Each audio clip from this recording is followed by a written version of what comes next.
What is up, everybody? This is Ambulance Boy, and today I'm going to be doing a little review on this PASGT helmet. So this is a really cool helmet. I just picked it up recently and decided to do a little review for you guys. So let's go into some of the history about this. So PASGT, or PASGT, stands for Personal Armor System for Ground Troops. So this was used in the early 1980s to the mid 2000s, when the helmets were kind of went from this to the lightweight helmet and the Mitch helmet, which you probably see around now. But a cool thing about this helmet is it was just so popular and useful that you can still see people using it, like law enforcement and other militaries around the world. So this is a really cool helmet. And right off the bat, you can probably tell I got a woodland cover on this.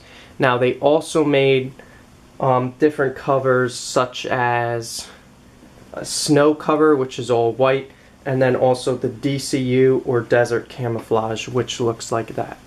So, just looks like the BDU camo, but it's just a helmet cover. This one has a cool little badge on it. And then we also have all of these, which I'm going to show you what they're for later. And right off the bat, you guys can see this one has slits in it, this one doesn't. What's going on with that? So these slits were actually used for camouflaging, so extra camouflage. And what people would do is, let me actually show you. I got a few leaves here because they're just hanging around the house. And you could just kind of put leaves and stick them inside those slits. Also, you could put it on the retention band here. And you could just do that, just start adding them up around the whole helmet, and then you get this cool extra camouflage. So that's how that worked.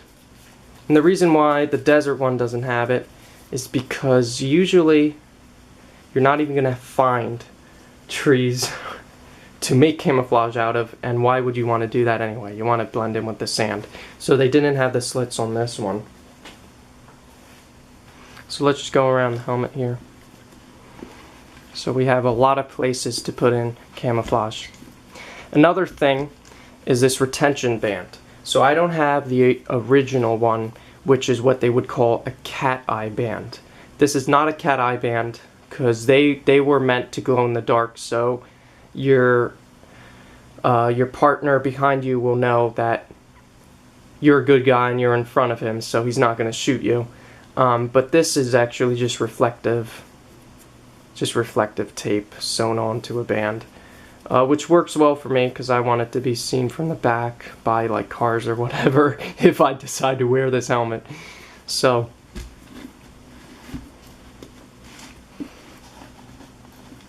then they also made the retention band in Coyote Tan as well for the DCU one.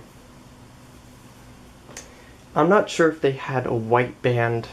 No, they didn't. The snow camouflage didn't have a band at all, so.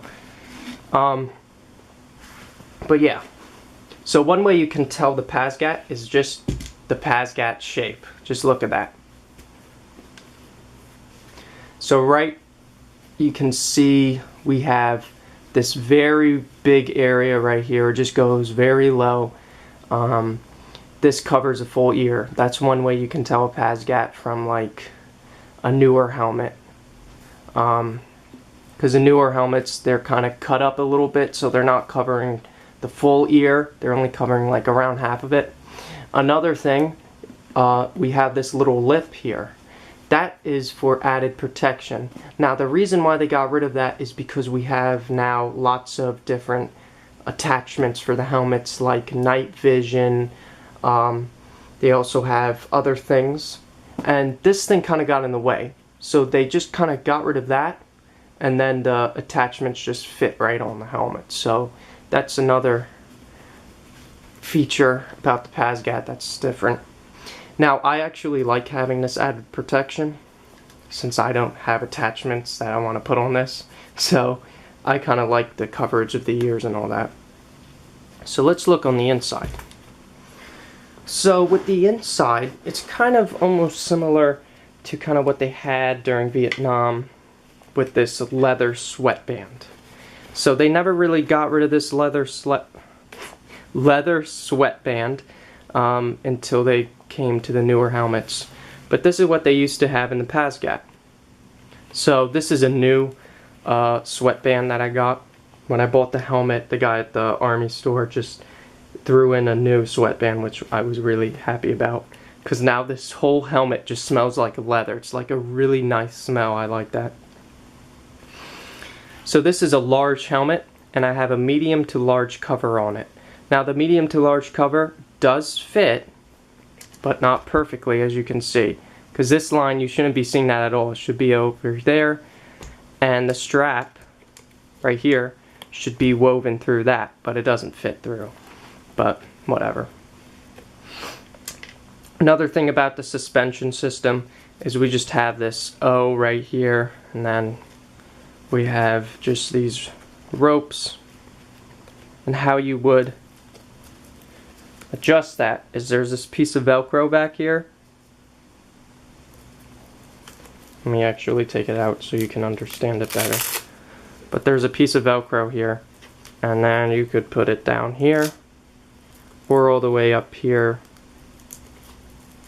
and it tightens or loosens this O, which then loosens everything. So I have it all the way tight. But one problem with the PASGT helmet was this whole suspension. Now the thing about it was that when you were impacted on the head by shrapnel or bullets, easy concussion, because this did not have enough padding. So later on they developed pads that you could put in, and now the newer helmets are all padded. But that was one problem with the PASGT, was concussions were very easy to get with these helmets. So they fixed that later on. Then also, actually, to get into detail about the sweatband, the sweatbands were a little bit different. So this one I like. This is a Velcro sweatband, as you can see. I just put Velcro around, see this? You just Velcro that around that whole suspension there. But the older ones were clips, and those were much harder to do and use. And I like the Velcro because it's kind of more secure, in my opinion, because there's also Velcro right here. So it just attaches right to the band, and you have a nice sweatband there. Now the chin strap. So the chin strap, as you can see, is very, very simple.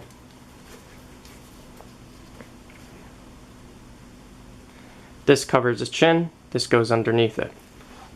So it would look like that.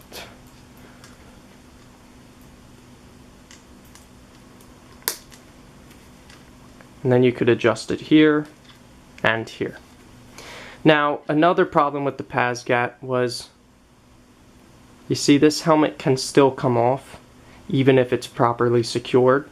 So later on with the newer helmets, we have two straps that come out of here, straps that come out of here, and then it just attaches securely to the head so that it's almost impossible for the helmet to come off.